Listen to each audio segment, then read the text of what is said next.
দাদা, তুমি বিপিএসসি ছাড়া অন্য কি কোনো এক্সাম দিয়েছিলে আগে? বা আপার প্রাইমারিতে তুমি আটকে ছিলে, বা আপার প্রাইমারি তুমি দিয়েছিলে, তারপর আর কোনো এক্সাম দাওনি কেন? তো এগুলো সম্পর্কেই তোমাদের সাথে আলোচনা করার জন্য চলে এলাম। তো ভিডিওটা পুরোটা দেখো, অনেক কিছু জানতে পারবে।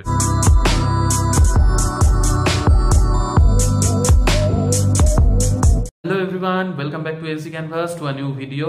তো কেমন আছো সকলে? আশা করি সকলে খুব ভালো আছো, আমিও ভালো আছি। তো আমি শুভজিৎ ঘোষ তোমাদের জন্য আর একটা নতুন ভিডিও নিয়ে আজ চলে এলাম।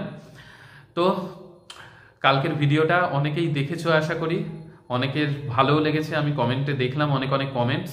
তো সেই কমেন্টের রিপ্লাই আমি দিতে পারিনি, তার কারণ হচ্ছে কালকে রাত্রে এখানে প্রচণ্ড ঝড় বৃষ্টি হওয়ার জন্য মানে কারেন্ট ছিল না, লোডশেডিং ছিল পুরো সকাল অবধি। স্কুলেও দুপুরে কারেন্ট ছিল না, তারপরে ঘরে এসে দেখলাম যাই হোক কারেন্ট এসেছে। তো এই তোমাদের সাথে প্রত্যেকদিন স্কুল থেকে এসে এই যে তোমাদের সাথে বসে পড়ি কিছু ইনফরমেশন শেয়ার করার জন্য, কিছু জানানোর জন্য, তো সত্যি কথা বলতে খুব ভালো লাগে। তারপর তোমাদের কমেন্টগুলো পড়ে তোমাদের রিপ্লাই পেয়ে সেটাও সত্যি কথা বলতে খুব খুব ভালো লাগে। তো হ্যাঁ, কালকের ভিডিওর সাথে অনেকে রিলেট করতে পেরেছে নিজেদেরকে।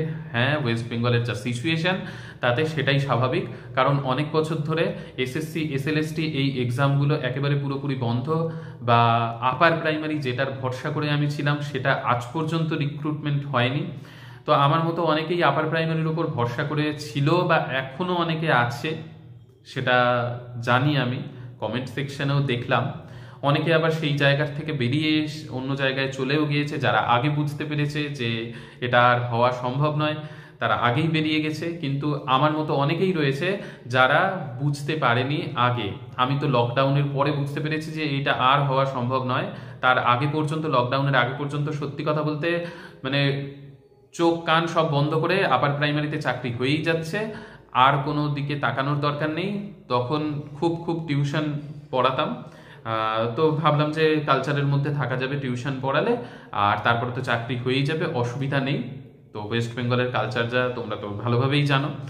তো সত্যি কথা বলতে একটা জিনিস বলবো, অনেকে কমেন্টে লিখেছে দাদা আপার প্রাইমারি ছাড়া অন্য কোনো এক্সাম কি আর দিয়েছিলে, বা কি কি এক্সাম দিয়েছিলে? সত্যি কথা বলতে আপার প্রাইমারি হয়ে যাবে এই ভরসাটা করা হচ্ছে লাইফের সব থেকে বড় ভুল ডিসিশন। আমার মতো যারা যারা এই ভুল ডিসিশন নিয়েছিলে বা নিয়ে এখনো পর্যন্ত আছো, সেখান থেকে তাদেরকে বেরোতে হবে। আর সেকেন্ড হচ্ছে, কেন এরকম ডিসিশন আমি নিয়েছিলাম যে হয়েই যাবে এরকম ভেবেছিলামই বা কেন? কিছু দেখো, তোমার লাইফে তোমার মা বাবা ভাই বোন ছাড়া তোমার ভালো আর অন্য কেউ সেরকমভাবে চাইবে না বা চায় না। হ্যাঁ, কিছু কিছু ভাগ্যবান কিছু আছে লোকজন যাদের অনেক ভালো ভালো পরিবারের লোকজনও রয়েছে। সেরকম আমার অনেক বন্ধু রয়েছে যাদেরকে আমি দেখি, তাদের পরিবারের লোকজন অনেক হেল্পফুল, অনেক চারিদিকে তাদেরকে হেল্প করে, তাদের সাথে থাকে, তাদের প্রত্যেকটা বিষয়ে অনেক অনেক হেল্প করে। কিন্তু সেই রকম প্রত্যেকের থাকে না নিজেদের লোক। সেই রকম আমার ক্ষেত্রেও হয়তো সেই রকম ভালো বা সেই রকম হেল্পফুল নিজেদের লোক যে সত্যি বলতে কটা পেয়েছি সত্যি বুঝতে পারি না। ঠিক আছে, যাদেরকে মানে ভাবি যে হ্যাঁ হয়তো আমার জন্য ভালো চাইছে, তারাই পেছনে আমার খারাপটাই চায়। ঠিক আছে, কিছু এইরকমও নিজের লোক বেশি আছে, শুধু নিজের মা বাবা ভাই এরাই শুধুমাত্র ভালো চায়। সেটা আমি নিজে এক্সপিরিয়েন্স করেছি। এই যাই হোক, এত কথা বলছি কেন, এই আপার প্রাইমারিতে কেন আটকে গেলাম তার কারণও হচ্ছে এই কিছু নিজের লোক যারা প্রচণ্ড ভরসা দিয়েছিল যে হ্যাঁ যখন ভালো র্যাঙ্ক হয়েই গেছে, হয়েই যাবে চাকরি, আর কি সমস্যা, তার বাইরে থাকার দরকার নেই, চলে আসুক বাড়িতেই, তো আর কোনো সমস্যা নেই। তো এগুলো ব্যাপার স্যাপারের জন্যই কলকাতা থেকে বাড়িতে আসা। তারপরে আমিও তখন বয়সটাও কম, তখন আমিও ভাবলাম যে চাকরি হয়েই যাচ্ছে, আর প্রথম চাকরির পরীক্ষা দিয়ে সেটাতে ভালো র্যাঙ্ক করে ভালো মার্কস পেয়ে কার না তখন আর বুঝতেই পারছো, তখন তো সবারই মনে হবে হয়েই তো গেল, এখন আমি তাহলে নেক্সট কি করব। আর ওয়েস্ট বেঙ্গলের কালচার জানোই যে তারপর টিউশন প্রচুর পরিমাণে পড়ানোর একটা টেন্ডেন্সি। তো আমি দেখলাম যে আমি আমার ছাত্রদের মাঝখানে থাকতে খুব ভালো লাগে। প্রচুর প্রচুর টিউশন পড়িয়েছি এতদিন ধরে। তোমরা ইউটিউব চ্যানেলে প্রিভিয়াস ভিডিও দেখলেই বুঝতে পারবে। টিচার্স ডের ভিডিও রয়েছে, আমার বার্থডে সেলিব্রেশনের ভিডিও রয়েছে, স্টুডেন্টসরা করেছে। আর সত্যি কথা বলতে এতদিন পর্যন্ত আমি যত স্টুডেন্টস পড়িয়েছি সকলকেও আমি প্রচুর তাদেরকেও ধন্যবাদ যে তারাও প্রচন্ড আমাকে সাপোর্ট করেছে, তাদের গার্জেনরাও আমাকে প্রচন্ড সাপোর্ট করেছে। আর সত্যি কথা বলতে আমার স্টুডেন্টসরাও আমাকে প্রচন্ড ভালোবাসতো বা এখনো ভালোবাসে। আর আমিও আমার স্টুডেন্টসদেরকে সত্যি কথা বলতে খুব ভালোবাসি। তো স্টুডেন্টসদের মাঝখানেই থাকার ইচ্ছে সত্যি কথা বলতে প্রথম থেকেই খুব ছিল। তো আমি দেখলাম যে ঠিক আছে, 1-2 বছরের মধ্যে তো আপার প্রাইমারির রিক্রুটমেন্ট হয়েই যাবে, তখন যা চলছিল পরীক্ষা হওয়ার পর। তো তখন দেখলাম যে টিউশনটা ভালোভাবে স্টার্ট করি, টিউশন করতে থাকি, তাহলে কালচারটা থাকবে, পড়াশুনোর মধ্যে থাকবো। কারণ পড়াশুনোর মধ্যে না থাকলে, চুপচাপ বসে থাকলে পড়াশুনোর কালচারটা চলে যাবে। তো এই সব ভেবে প্রচুর টিউশন পড়াতে শুরু করলাম, প্রচুর টিউশন পড়িয়েছি। তো ওই যে বললাম, ভিডিও দেখলেই তোমরা বুঝতেই পারবে। আমার প্রিভিয়াস প্রচুর টিচার্স ডের ভিডিও, আমার বার্থডে সেলিব্রেশনের ভিডিও প্রচুর রয়েছে স্টুডেন্টসদের সাথে। তো স্টুডেন্টসদের সাথে সত্যিই খুব ভালো সময় কাটিয়েছি, বা এখনো স্টুডেন্টসদের সাথে স্কুলেও। দেখা যাক আগামী জীবনটা কেমন কাটে। তোমাদের সাথে তো সবসময় কানেক্টই থাকবো। তো হ্যাঁ, ওই জন্য আপার প্রাইমারিতে স্টিক করেছিলাম। নিজের লোক যারা হয়তো পেছন দিকে টানার চেষ্টা করছিল, ওই যে বললাম, যারা তোমার কোনোদিন ভালো চায়নি, ছোটর থেকে যাদেরকে দেখে এসেছো, তোমার জন্য কোনো কিছু করেনি বা তোমার জন্য ভালো চায়নি, ঠিক আছে? তো তারা হঠাৎ করে যদি তোমার ভালো চায়, বুঝে নেবে সেইখানে কিছু গন্ডগোল আছে, ঠিক আছে? বা তোমার নিজের মা বাবা ভাইকে যদি কনভিন্স করার চেষ্টা করে, বুঝে নেবে সেইখানেও কিছু গন্ডগোল রয়েছে, ঠিক আছে? তো চোখ কান খোলা রেখে চলতে হবে। আর আরেকটা কথা, অনেকেই এই কথাটাও আমাকে জিজ্ঞাসা করেছে, হ্যাঁ দাদা তুমি অন্য আর কি এক্সাম দিয়েছো সেটা আগে বলে নি, তারপর সেটা বলছি। আচ্ছা দেখো, আমি আপার প্রাইমারির এক্সাম দেওয়ার পর আমি আর কোনো এক্সাম সেরকমভাবে দিইনি, মানে লকডাউনের আগে পর্যন্ত, ঠিক আছে? এবার লকডাউনের সময় আমি ওই যে কালকের ভিডিওতে বলেছি, তখন আমি ভাবলাম যে এই চাকরি তো আর হবে কিনা সত্যি, তারপর বয়সটাও বাড়ছে, সেই সব ভেবে নিয়ে আমি দেখলাম যে অন্য এক্সামের এখন ইউটিউবে ভিডিও দেখা যাক। তো সেই ক্ষেত্রে ব্যাংকিংয়ের কথা প্রথমে দেখতে পেলাম। আর সায়েন্স ব্যাকগ্রাউন্ডের প্রচুর আমার বন্ধুরাও ব্যাংকিংয়ের দিকে এগিয়েছিল, যারা এমএসসির পরেই বা গ্র্যাজুয়েশনের পরেই ব্যাংকিংয়ের জন্য প্রিপারেশন নেওয়া স্টার্ট করে দিয়েছিল। আর ব্যাংকিংয়ের জন্য একটু প্রিপারেশন মানে ভালোভাবে নিয়ে, মানে 6-7 মাস বা 1 বছর ভালোভাবে প্রিপারেশন নিলে করাটা ইজি।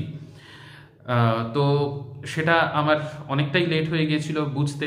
আমি যেহেতু আপার প্রাইমারির উপর সব ধ্যান দিয়ে দিয়েছিলাম যে হয়েই যাচ্ছে চাকরি, সেটাই একটাই কারণ যে অন্য কোনো এক্সাম না দেওয়ার।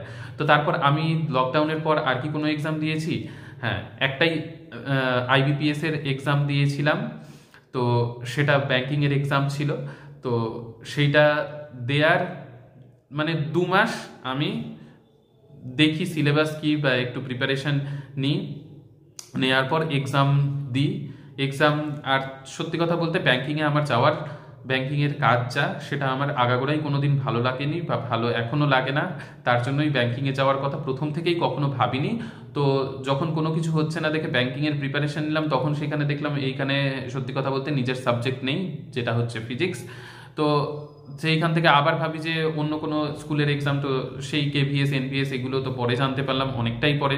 2020 আগে পর্যন্ত এই কেভিএস এনভিএস এগুলো সম্পর্কে আমার আইডিয়া একেবারেই প্রায় ছিল না, যে এগুলোর এক্সাম কিভাবে দিতে হয় বা কি, এগুলোর একেবারেই আইডিয়া ছিল না। ওই যে যেহেতু একটার উপর ভরসা করেছিলাম, এটা হচ্ছে কারণ। নিজের যারা তোমার ছোটর থেকে ভালো চাইছে, নিজের মা বাবা ভাই বা পরিবারের, হ্যাঁ কারো থাকে, তাদের কথাই বিশ্বাস করো, অন্য কারো কথা বিশ্বাস করো না। এটা আমি আমার এক্সপিরিয়েন্স থেকে বলছি তোমাদেরকে।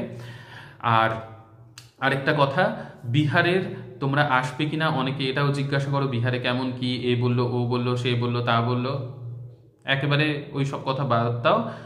তুমি নিজে কি করবে তুমি নিজে ভাবো। তোমার যদি আসার ইচ্ছে থাকে, তুমি এক্সাম দাও, ভালোভাবে এক্সাম দাও, প্রিপারেশন নাও, তারপরে তুমি নিশ্চয়ই মেনটেন করে নিতে পারবে সবকিছু, ঠিক আছে, অন্যের কথায় ভয় পাবে না, অন্যের কথায় ভয় পেয়ে পিছিয়ে যাবে না। আচ্ছা, তো এই হচ্ছে ব্যাপার। আমি আর কি কি এক্সাম দিয়েছি, আর কেন আমি এক্সাম দিতাম না, এত তো এক্সাম হতো, কেন দিতাম না, তার কারণ হচ্ছে আমি ভেবেইছিলাম যে বেকার বেকার এক্সাম দিয়ে আমি কি করব, যেটা আমি প্রিপারেশন নিইনি। প্রিপারেশন ছাড়া এক্সাম দেওয়ার আমি প্রথম থেকেই একেবারে আমার ভালো লাগতো না। আমার প্রচুর বন্ধু বান্ধব এই এক্সাম ওই এক্সাম সেই এক্সাম দিত, আর আমি ভাবতাম আমার তো আপার প্রাইমারি হয়েই যাবে, তাহলে আর সমস্যা কি। তো এই ভেবেই অন্য এক্সাম একেবারেই দিইনি। আর আর আমার ওই রকমভাবে প্রিপারেশন ছাড়া এক্সাম দেওয়ার একেবারে ভালো লাগতো না। তো কেভিএস এর যেহেতু প্রিপারেশন আমি নিতে স্টার্ট করেছিলাম, আগের বছরের কেভিএস এ 2 নম্বরের জন্য হয়নি, সেটার প্রিপারেশন আমি কন্টিনিউ রেখেছিলাম। সেটাই হয়তো ভাগ্যে লেখা ছিল যে বিপিএসসি আসবে, আর সেটা অ্যাট লাস্ট মোমেন্টে জানতে পেরে ফর্ম ফিল আপ করে ওই কেভিএস এর এক্সামের প্রিপারেশনটা চলছিল বলেই আমি এই বিপিএসসিটা ক্র্যাক করতে পেরেছি। এটা হচ্ছে মেইন কথা। তো এই হচ্ছে ব্যাপার। তো অনেকে আমার সাথে রিলেট করতে পেরেছো। তো যারা আপার প্রাইমারির জন্য এতদিন ভরসা করেছিলে, বা এখনো কেউ কেউ যদি ভরসা করে থাকো, সেই জায়গার থেকে বেরিয়ে আসো, নতুন কিছুর কথা ভাবো, এটাই বলবো। আর হ্যাঁ, ওয়েস্ট বেঙ্গলে অনেকে লিখেছে, দাদা তুমি কি এরপর ওয়েস্ট বেঙ্গলে আসার চেষ্টা করবে বা অন্য কোনো এক্সাম দেওয়ার চেষ্টা করবে? হ্যাঁ, অবশ্যই ওয়েস্ট বেঙ্গলে থাকবো বলেই এতদিন ধরে সেই একটা আপার প্রাইমারির পেছনেই শুধু বসেছিলাম। তো অবশ্যই যদি ভবিষ্যতে দুর্নীতিমুক্তভাবে ভালোভাবে কোনো এক্সাম হয়, বা হ্যাঁ সেরকম সুযোগ সুবিধা যদি আসে, অবশ্যই যাওয়ারতে চেষ্টা করবই। নিজের বাড়ির কাছে বা নিজের রাজ্যে যাওয়ার কে না চেষ্টা করে, সেটাই কিনা।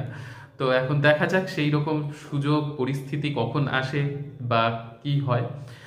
তো এটাই তোমাদের সাথে আজকে শেয়ার করার ছিল। আর হ্যাঁ, ভালোভাবে তোমরা প্রিপারেশন নিতে থাকো।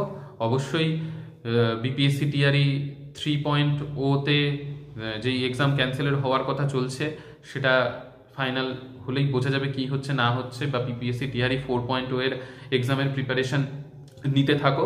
ডোমিসাইল সম্পর্কে অনেকে জিজ্ঞাসা করেছে, সেই ইনফরমেশন নিয়ে আমি নেক্সট ভিডিওতে আসছি তোমাদের সাথে। তো আজকের ভিডিওটা কেমন লেগে থাকলো, বা লাইফের পুরো জার্নির ডিটেলসটা জানার জন্য তোমরা আগের ভিডিও দেখতে পারো, যেটা অনেকটা লং হয়েছে। আমি তো আজকে শর্টে জাস্ট আগের ভিডিওর রিপ্লাই দিলাম, বা একটু শর্টে তোমাদেরকে আরও কিছু এক্সপ্লেইন করার চেষ্টা করলাম যে আর কোনো এক্সাম দিয়েছিলাম কিনা বা কি। তো ঠিক আছে, ভিডিওটা ভালো লেগে থাকলে অবশ্যই লাইক করে দিও, শেয়ার করো, বন্ধু বান্ধবদের সাথে সাবস্ক্রাইব করতে পারো। তো নেক্সট ভিডিওতে খুব তাড়াতাড়ি তোমাদের সকলের সাথে নতুন ইনফরমেশন নিয়ে দেখা হচ্ছে। বাই।